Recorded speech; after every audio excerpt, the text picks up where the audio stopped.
आदेश देने में कुशल है, दूसरों से अपना काम करवाती है। चिंता मत करिए लेडी पे, भोज में दाव का खेल होगा।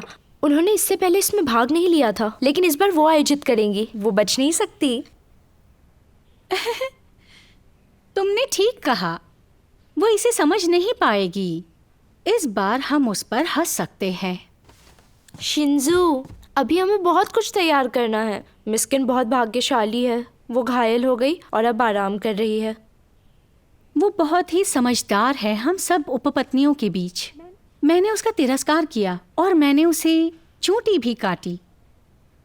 आपके कहने का मतलब ये है कि मिस्किन ने घायल होने का नाटक किया? आप सही कह रही हैं, ये पर्व महत्वपूर्ण है। अगर इसमें कोई गलती हुई तो ये अपराध होगा। सुनो, कलम सिहाई लाओ। जी। अब हम उसकी एक एक करके गलतियां लिखेंगे। क्रूर महारानी ने लोगों को आदेश दिया और खुद भी अपने पद का फायदा उठाया। उसने घायल होने का नाटक किया और काम से पीछा छुड़ाया। अच्छी महिला ने ये सारे काम अपने हाथ में लिए और सारे काम खुद ही किए।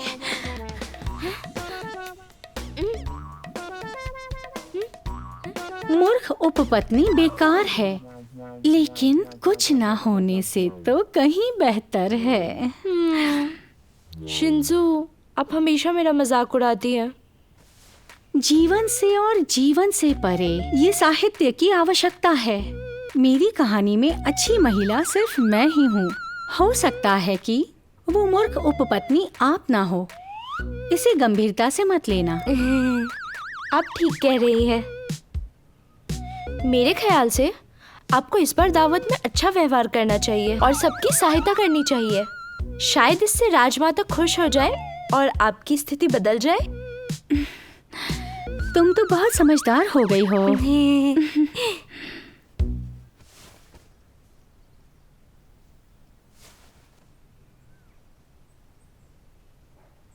जिंग से कहो मैंने खुद को जला लिया है। ड्यूक द्वारा बनाई गई दवा की जरूरत है। जी।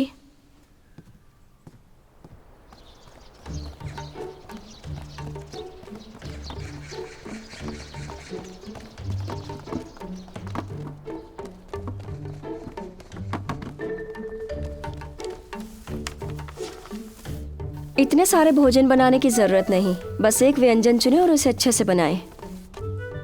महारानी, पूर्ववैतरी भोजों में 8 प्रकार का भोजन होता है। उनसे अच्छा सादा खाना है और हमें अन्न बचाने के लिए महामहिम का समर्थन करना चाहिए।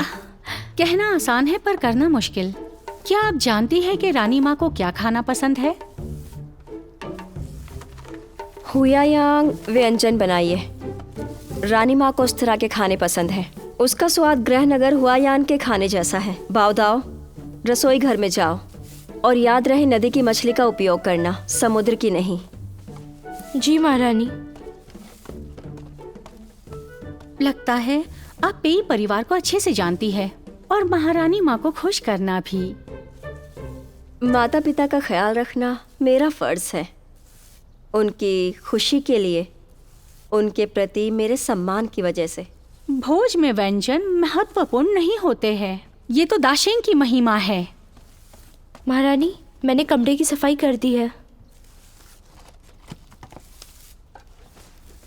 हाँ, महाराज का फेंगी पैलेस हमेशा गंदा रहता है, इसलिए नौकर इसे अच्छी तरह से साफ नहीं कर सकते। लेकिन सजावट का काम मैं संभाल रही हूँ, इसीलिए इसे मेरे मन के अनुसार साफ किया जाए।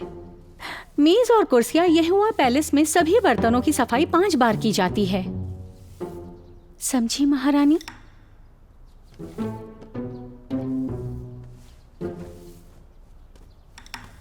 सुनो जी। नीले और सफेद चीनी मिट्टियों के फूलदान हमारे पास रखे हैं, जो हमारी प्रिय रानी माँ को बहुत ज्यादा पसंद है। जाओ उसे ले आओ और मेज पर रख दो। जी लेडी पेई।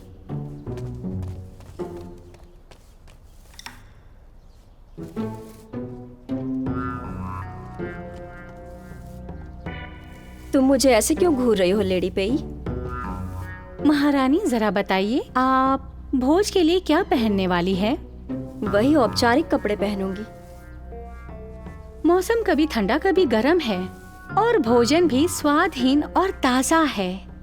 मुझे चिंता है कि आप भड़कीली लाल पोशाक ना पहन ले। वो बिल्कुल ही भद्दी लगेगी और भोज की पूरी शैली से मेल नहीं खाएगी। क्या तुम ये चाहती हो कि मेरे कपड़े तुम चुनो? वैसे आपने मुझे दावत की सजावट का जिम्मा संभालने को कहा था। महारानी, बस एक बार आप शिंजू की बात मान लीजिए, वो गलत नहीं कह रही।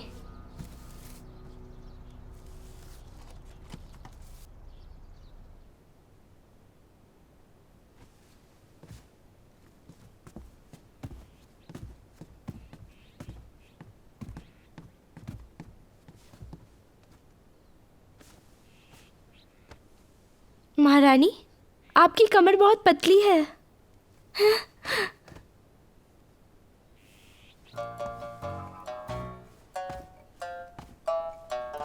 घूम जाओ। किस लिए रुकी हो? आपने ही तो मुझे ये कार्य सौंपा है, इसीलिए कह रही हूँ। जैसा मैं कहती हूँ वैसा करो।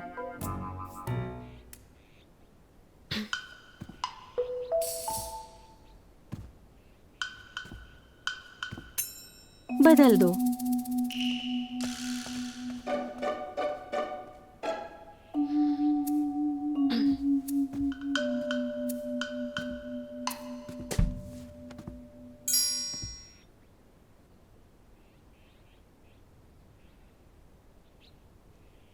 फिर से वो भड़कीली लाल पोशाक पहन लो।